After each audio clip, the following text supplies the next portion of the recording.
দেখে নেওয়া যাক আজকের গাইডেন্স কি আছে। My dear angel, please give your guidance for the day to my viewers. Please give your guidance for the day to my viewers.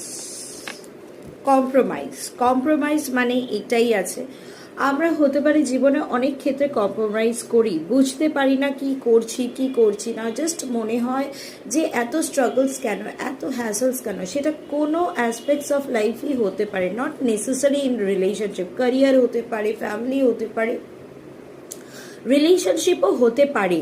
That doesn't mean যে আমরা যে কম্প্রোমাইজটা করছি সেটা সবসময় খারাপ হবে। হতে পারে there is a higher possibilities যে আমাদের এঞ্জেলস, আমাদের ডিভাইন আমাদের জন্য এমন কিছু রেখে দিয়েছে যেটা পাওয়ার জন্য কিছু কিছু ছোট কম্প্রোমাইজ করাটা দরকার। করলে হয়তো আমাদের মধ্যে যে ট্রান্সফরমেশনটা হবে আগে গিয়ে সেটা আরও বেশি ভালো হবে। এগিয়ে যাও বন্ধু, চিন্তা করো না, কম্প্রোমাইজটা তোমার ভালোর জন্যই হচ্ছে।